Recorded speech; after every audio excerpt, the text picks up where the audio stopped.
proud mom and grandma, obviously. Mr. Speaker, I'm pleased to speak to Bill 202, the Legislative Assembly Transition Allowance Amendment Act, put forward by my caucus colleague, the member for Airdrie-Chestermere. In times of financial deficits, Albertans are expecting changes from the top. This bill, I believe, satisfies some of those demands. As a result of this bill, elected officials will receive 1 month's salary for every year of service, up to 12 months' salary as they transition into private life. This seems fair to me. It strikes a balance that Albertans can appreciate. There should be a level of support for elected officials as they move back to private employment. It shouldn't be a $1 million golden parachute, but enough to help them land on their feet.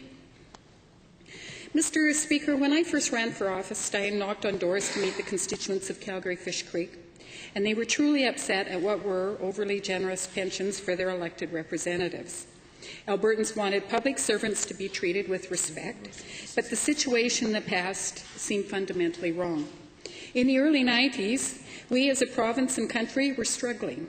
Unemployment was high, the economic growth was sluggish, governments across the country were running deficits and adding debt. To see elected officials collecting generous pensions did not ring true with Albertans. The greatest leaders set an example for others. The Premier at the time, Ralph Klein, made the right decision when he made changes to the pension plan for MLAs. What should have been a benefit for public service was in reality a luxury parachute with lots of goodies. Albertans couldn't expect this for themselves. Why should they for their elected representatives? The elimination of the pension package didn't deter quality candidates from stepping forward. The class of '93 was one of the best Alberta had ever seen. It tackled deficit, spending and debt accumulation and led the way as Canada turned its fiscal ship around. It made tough decisions that others had avoided. Alberta walked the talk, and it showed real leadership and great sacrifice to leave a better future for our children. Great leaders, Mr. Speaker, are never complacent. They never say good enough. They consistently try to leave the world a better place.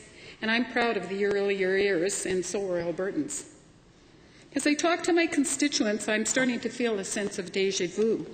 I have a familiar feeling. We are living through record deficits in this province, the highest we've ever had. We have a government that cannot control its spending. The average Albertan doesn't feel like their interests or their leaders are listening. They don't feel that they're part and parcel of what Alberta should be. It's hard for Albertans to believe that we're right back where we started. The sacrifices made by all during the 90s now seem like a dream. We're about to run our fourth straight deficit. In no time at all, our sustainability fund will be empty. The piggy bank will be nothing but a paperweight. It seems strange that the government has no memory of where we came from. We're right back where we started, Mr. Speaker. When the going gets tough, the tough get going. Alberta is the success it is because we endure. We shoulder our burdens and keep driving forward. It's time for elected members to once again lead the way with sacrifice. We're all in this together. Some civil servants have had their pay frozen for years. Other positions have not been filled. Now we're asking more than everyone. Now it's time for MLAs to give a little. To Albertans, this government has taken too much and for too long.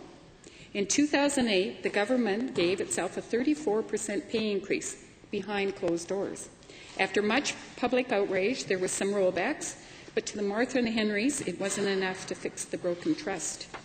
The Premier continues to be the highest paid in the country. Not only was the pay increase bad policy, it sent a wrong message to Albertans. Politicians only care for themselves. Quite frankly, Albertans have every right to that opinion. It's how it looks. Because the government is looking out for itself, we suggest that a sacrifice has to be made. Going forward, there are changes that must happen.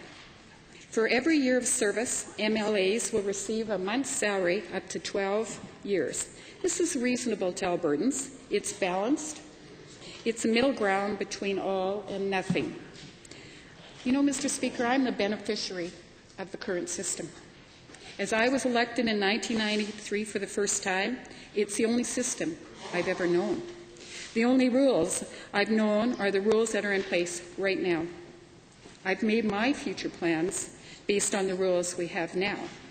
But that doesn't mean that I'm against the change. I think it's time to move forward and show Albertans that we can lead again.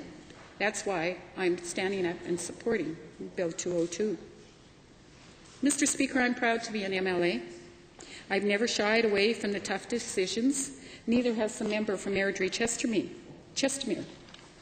He and I together made some difficult decisions to change parties. I was a proud member of the government for many years, but I lost faith. Albertans are losing faith in this government also.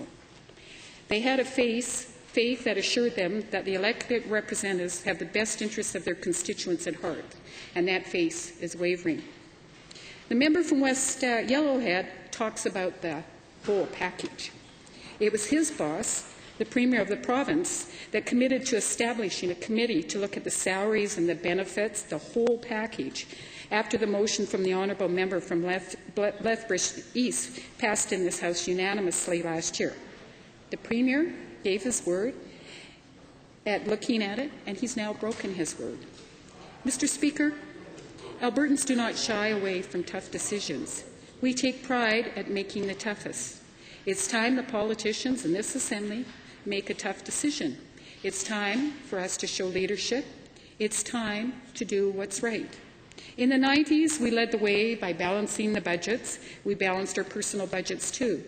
It's time again to make tough decisions. Albertans are ready to lead, and Mr. Speaker, so am I. Thank you.